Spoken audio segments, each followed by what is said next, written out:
કહેવાય છે કે કોઈ કાર્યમાં લગન અને મહેનત ભળે છે ત્યારે તે કાર્ય સિદ્ધિમાં પરિણમે છે. તક ક્યારેય પીરસાયેલી નથી મળતી, તેને હંમેશા ઊભી કરવી પડે છે. આજે આપણે એવા જ એક વ્યક્તિત્વને મળવાના છીએ કે જેમણે પોતાની મહેનત અને પોતાના લગનથી પોતાનો રસ્તો સુંવાળો કર્યો છે અને પોતાના નાના નાના કાર્યોથી લોકોના જીવનમાં બદલાવ લાવવાનો પણ પ્રયત્ન કર્યો છે. નમસ્કાર દર્શક મિત્રો, હું છું બેલા 40,000 અને યુવા કેફેમાં આપ સર્વેનું સ્વાગત છે. આજે આપણી વચ્ચે ઉપસ્થિત છે હેલી ધર્મેશ મહેતા, કે જેઓ લંડન સ્કૂલ ઓફ ઇકોનોમિક્સમાં માસ્ટર્સની ડિગ્રી મેળવી રહ્યા છે અને સાથે સાથે વર્લ્ડ બેંકમાં કન્સલ્ટન્ટ તરીકે ઇન્ટર્નશિપ મેળવનાર સૌથી નાની વયના વિદ્યાર્થી બન્યા છે. તો મળીએ તેમને. So Heli, welcome to DD news Gujarati. યુવા કેફેમાં આપનું સ્વાગત છે. સૌથી પહેલાં તો આપની આ અપૂર્વ સિદ્ધિઓ બદલ આપને ખૂબ ખૂબ અભિનંદન અને ખૂબ ખૂબ શુભેચ્છાઓ. વાત કરીએ તમારા નામની, તો અત્યારે 4 અક્ષરનું નામ પણ બધા ટૂંકું કરી કાઢતા હોય છે અને તમે તમારું પૂરું નામ હેલી ધર્મેશ મહેતા લેવાનું પસંદ કરો છો. તેની પાછળ કોઈ ખાસ રીઝન? પહેલાં થેન્ક યુ સો મચ કે તમે મને ઓપોર્ચ્યુનિટી આપી અને અહીંયા ચાન્સ આપ્યો વાત કરવા માટે. હા, હું મારું ફૂલ નેમ લખવાનું પ્રેફર કરું છું બિકોઝ એ મને વધારે સ્ટ્રેન્થ આપે છે, એ મને પાવર આપે છે અને હું મારા પેરેન્ટ્સના નામથી ઓળખાવા માગું છું, તો એટલે હું પ્રેફર કરું છું. ખૂબ સરસ. તમારા બાળપણ વિશે વાત કરીએ તો તમને ઇકોનોમિક્સ સુધી લઈ જનારું, દોરી જનારું પરિબળ કયું? What brings you towards the economics? તો હું ફાઇનાન્સ ભણી છું, મેનેજમેન્ટ ભણી છું અને 12th સુધી મેં કોમર્સ ભણ્યું છે. તો જ્યારે મને એટલી અવેરનેસ નહોતી કે ઇકોનોમિક્સ એક બહુ ઇમ્પોર્ટન્ટ સબ્જેક્ટ રહે છે, એસ્પેશિયલી જ્યારે આપણે નેશન બિલ્ડિંગ, પોલિસી મેકિંગની બધા ઇમ્પોર્ટન્ટ ઇશ્યુઝ પર વાત કરીએ. પણ જ્યારે મેં સોશિયલ સેક્ટરમાં કામ કરવાનું સ્ટાર્ટ કર્યું ત્યારે મેં આનો ઇમ્પોર્ટન્સ રિયલાઇઝ કર્યો અને મેં જોયું કે મારામાં જે નોલેજ ગેપ્સ છે એ મારે એટ સમ પોઈન્ટ ફિલ કરવા પડશે અને એની માટે મેં આ માસ્ટર્સ ડિગ્રી પરસ્યુ કરવાનું ડિસિશન લીધું. વર્લ્ડ બેંકની વાત કરીએ, ઇન્ટર્નશિપ, અને આઈ રેડ સમવેર કે પેઇડ ઇન્ટર્નશિપ, 4 મંથ્સની પેઇડ ઇન્ટર્નશિપ. તો હાઉ વોઝ ધ જર્ની? કેવું રહ્યું ત્યાં સુધી પહોંચવું અને કેવી રીતે પહોંચ્યા તમે ત્યાં? રાઈટ, તમે જે કીધું પેઇડ ઇન્ટર્નશિપ, ઓબ્વિયસલી મેં જ્યારે મારું કરિયર સ્ટાર્ટ કર્યું હતું ત્યારે મેં ઘણા બધા વોલન્ટરી કામ કર્યા છે. હું હજી પણ જે ઓર્ગેનાઇઝેશન સાથે બહુ સારી રીતે ઇન્વોલ્વ છું અને પર્સનલી એકદમ એના વેલ્યુઝ સાથે અલાઇન થાઉં છું, તો હું ત્યાં મારો થોડો ઘણો ફ્રી ટાઈમ આપું છું. પણ paid internship was an opportunity where I saw કે મારું જે કામ છે એ વેલ્યુ પણ થાય છે અને સાથે હું શીખું પણ છું. તો એક ઇન્ટરનેશનલ પ્લેટફોર્મ ઉપર આ બહુ સારી ઓપોર્ચ્યુનિટી છે. અને ત્યાં કઈ રીતે મારી જર્ની થઈ, તો જેમ આ થોડો લાંબો આન્સર રહેશે મારો. તો જ્યારે હું ઇન્ડિયામાં, હું પહેલાં એક ઇન્વેસ્ટમેન્ટ બેન્કિંગ કરિયર તરફ બહુ અટ્રેક્ટેડ હતી.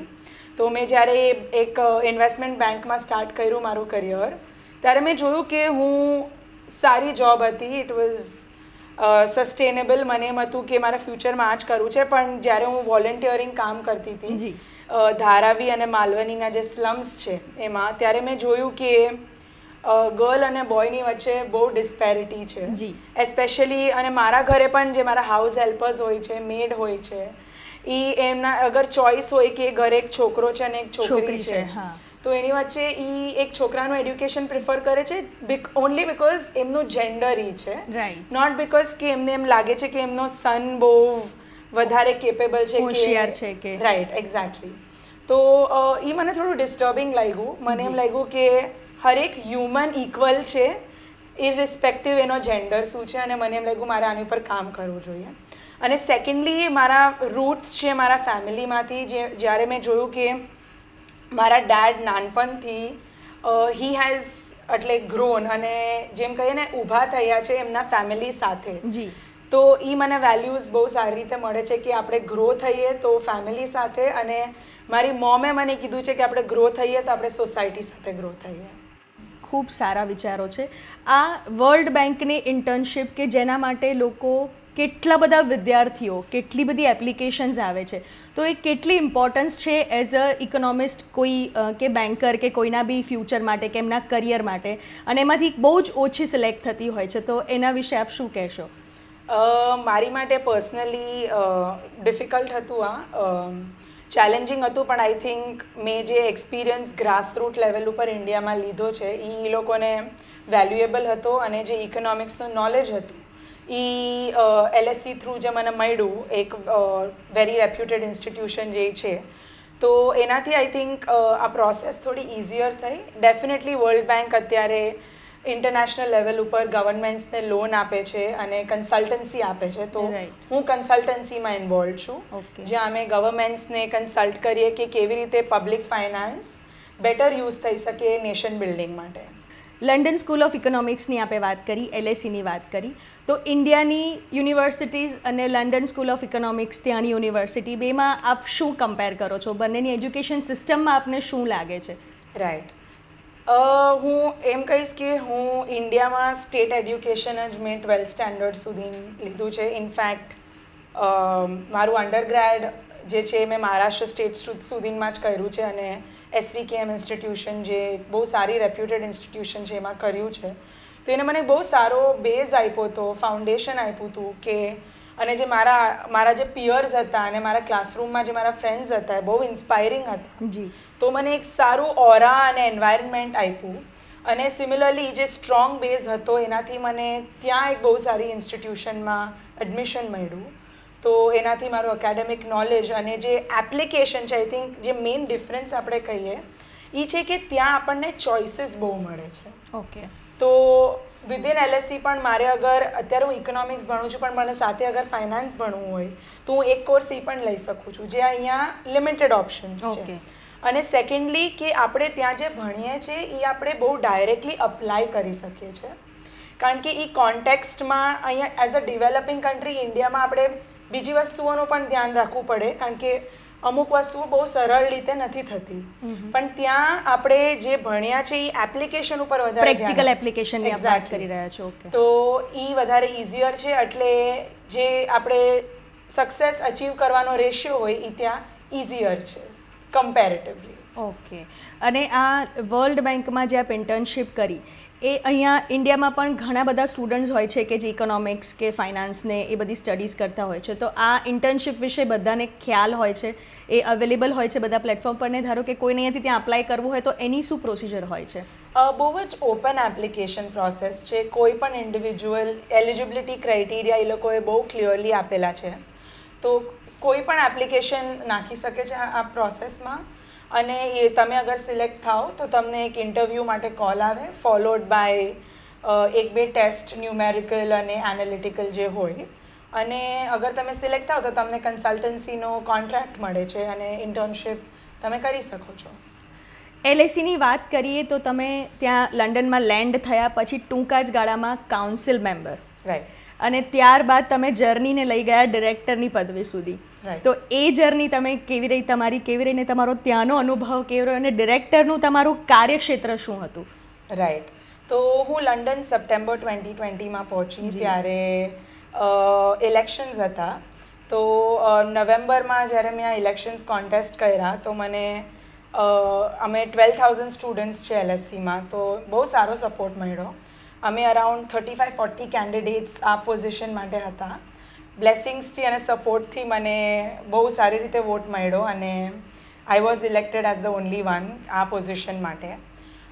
ત્યાં મારું કામ રહીએ તો મારું 2 રીઝન્સ હતા આ પોઝિશન મેળવવા માટે. ફર્સ્ટલી કે મારે શીખવાની ઉમંગ હતી, તો જ્યારે હું ત્યાં પહોંચી હતી ત્યારે મને ખબર હતી કે બોર્ડ ઉપર x governor of bank of England છે, KKRના મેનેજિંગ ડાયરેક્ટર છે, એ ઘણા જ એ બધા આગળથી શીખવા માટે મારી માટે એક બહુ સ્મોલ એટલે the easiest way to do that big opportunity was this. તો મેં એટલે આ પોઝિશન ઇમ્પોર્ટન્ટ હતી. અને સેકન્ડલી મારે એક ઇન્ડિયન રિપ્રેઝન્ટેશન જોતું હતું એક ઇન્ટરનેશનલ પ્લેટફોર્મ ઉપર, અને ઇન્ડિયન્સ માટે મેઇન સ્કોલરશિપ મેળવવી હતી, કારણ કે આપણે ઘણા જ અહીંયા સ્ટુડન્ટ્સ છે જે ત્યાં નથી આવી શકતા બિકોઝ ફાઇનાન્શિયલ કન્સ્ટ્રેન્ટ્સ હોય છે, તો મારે એ રિપ્રેઝન્ટેશન વધારવું હતું. તો આ 2 રીઝન્સ હતા. રિપ્રેઝન્ટેશનની આપ વાત કરો છો તો આપ UN પણ ઇન્ડિયાના રિપ્રેઝેન્ટેટિવ રહી ચૂક્યા છો, અને કોન્ફ્લિક્ટ મેનેજમેન્ટ માટે આપણે ઇન્ડિયાને રિપ્રેઝેન્ટ કર્યું હતું, તો એ સમગ્ર અનુભવ તમારો કેવો રહ્યો? રાઈટ, તો મેં 2016માં ઇન્ડિયાને રિપ્રેઝેન્ટ કર્યું હતું UN માં. 2016માં તમારી એજ શું હતી? અત્યારે હું 24 છું, તો અબાઉટ 6 years બિફોર, તો 18-19. ખૂબ નાની ઉંમરમાં તમે યુએનમાં ઇન્ડિયાને રિપ્રેઝેન્ટ કર્યું હતું. Right, absolutely. હું હજી પણ યુએનની પરમનન્ટ મેમ્બર છું. Okay. For the goal of first goal sustainable development goal જે છે પોવર્ટી એલિવિએશનનો. ઓકે. તો એની ઉપર હું હજી છું. આઈ થિંક કોન્ફ્લિક્ટ મેનેજમેન્ટ એક બહુ ઇમ્પોર્ટન્ટ સ્કિલ રહે છે, અને આઈ થિંક એ કોઈ પણ એરિયામાં બહુ જ એપ્લિકેબલ છે. અત્યારે જોબ કરો છો કે પોતાનો બિઝનેસ છે કે તમે ગવર્મેન્ટ સાથે કામ કરો છો, તો એ મને બહુ સારો પ્લેટફોર્મ મળ્યો કે હું મારી સ્કિલ યુટિલાઇઝ કરી શકું અને એટ ધ સેમ ટાઈમ ત્યાં મારી કરતાં ઉચ્ચ લેવલના લોકો આગળથી શીખી શકું. યુથ અને ઇકોનોમિક્સ વિશે આપ શું કહેશો? કારણ કે અત્યારનું યુથ તમે જુઓ તો ક્વિક મની રેઝિંગમાં માને છે, તો એને ઇકોનોમિક્સને લાંબી પ્રોસિજર ને સ્ટડી ને એ બધું કરિયર બિલ્ડિંગ ને એ બધામાં આટલો બધો ટાઈમ ફાળવવો કેવી રીતે તમે ઇન્સ્પાયર કરી શકો એમને? Right, I think youth quick money બહુ તમે જે રેઝ કર્યું એ બહુ ઇમ્પોર્ટન્ટ કન્સર્ન છે. સેકન્ડલી યુથ અનએમ્પ્લોયમેન્ટ પણ એક બહુ મોટો કન્સર્ન છે. બિલકુલ. તો આઈ થિંક આપણે અગર ઇનિશિયલ યર્સ સ્કિલ બિલ્ડિંગમાં યુથના નાખી શકીએ અને ક્વોલિટી એડ્યુકેશન ઉપર ઇન્વેસ્ટ કરી શકીએ, તો આ જે પ્રોબ્લેમ છે એ ઘણી લેવલ ઉપર સોલ્વ થઈ શકે છે. કારણ કે અત્યારે હું અગર મારી પોતાની વાત કરું તો until the age of 18 મેં કાંઈ મની મેકિંગ કે અર્નિંગ કર્યું નહોતું. મેં કોન્સ્ટન્ટલી મારા સ્કિલ્સ ઉપર ફોકસ કર્યું હતું, સાથે મેં વોલન્ટિયરી કામ પણ કર્યા. પણ અત્યારે હું એક લેવલ ઉપર છું જ્યાં હું કોન્ટ્રાક્ટ્સ ઉપર જ કામ કરું છું. તો આઈ થિંક અગર આપણી બધાનો માઇન્ડસેટ ચેન્જ થાય કે let's focus on skill building, તો ઇઝીયર છે. સેવ the children, teach India, UNDP અને ગેટ્સ ફાઉન્ડેશન તેમજ પ્રથમા એજ્યુકેશન, એ બધી સંસ્થાઓ સાથે જોડાઈને પરોપકારી કાર્યો કરી રહ્યા છો. મુંબઈમાં પણ તમે જેમ પહેલાં કહ્યું એમ ધારાવીને બધા વિસ્તારમાં જઈને તમે કામ કર્યું છે, તો એ બધાનો અનુભવ અને એમાં તમે શું સ્પેશિયલ કરો છો? શું ત્યાં જઈને તમારું વર્ક રહે છે? રાઈટ, તો મારું કમિટમેન્ટ છે એડ્યુકેશન અને સોશિયલ પ્રોટેક્શન, એટલે ફાઇનાન્શિયલ સિક્યોરિટીનું લોકોની, એસ્પેશિયલી અંડર પ્રિવિલેજ અને જે ગરીબ આપણું પોપ્યુલેશન છે એની માટે. તો હું મારા બે કોઝ માટે બહુ જ પેશનેટ છું અને એની માટે જે બી રિક્વાયર્ડ છે એ હું કરું છું. તો જેમ હું આગળ વધતી જાઉં છું એમ હું અમુક રેપ્યુટેડ ઇન્સ્ટિટ્યુશન્સ જેનું તમે નામ લીધું એમની સાથે જોડાતી જાઉં છું અને મારો એક્સપિરિયન્સ એમાં એન્હાન્સ કરું છું. અને એ લોકોને મારી સ્કિલ્સ વેલ્યુએબલ લાગે છે એટલે હું કોન્ટ્રાક્ટ ઉપર એમની સાથે કામ કરું. નાની ઉંમરમાં જ્યારે કરિયર બનાવવાની કે ભણવાની અસમંજસ ચાલતી હોય ત્યારે તમે આવા પરોપકારી કાર્યોમાં જોડાયા, તો એની પાછળ શું પ્રેરણા ગણવી? તમને શું ઇન્સ્પાયર કર્યું કે તમે આ બધા સેવાના કાર્યોમાં પણ પોતાની જાતને ઢાળી? રાઈટ, હું આને બે રીતે જોઉં છું. હું આને સેવા રીતે પણ જોઉં છું અને હું આ મારો એક રિસ્પોન્સિબિલિટી તરીકે પણ જોઉં છું. આઈ થિંક સેવા નથી, આપણે એઝ અ હ્યુમન બિંગ કોઈ બીજાની હેલ્પ કરી શકીએ અને એટ ધ સેમ ટાઈમ અગર આપણી કરિયર ચોઇસ બનાવી શકીએ તો એમાં કાંઈ જ ખોટું નથી. તો મેં સ્ટાર્ટ કર્યું એક સેવાના ભાવથી, બિકોઝ મારા ફેમિલી વેલ્યુઝ, મારું પોતાનું જે અપબ્રિંગિંગ હતું એ મને એની તરફ અટ્રેક્ટ કરતું હતું.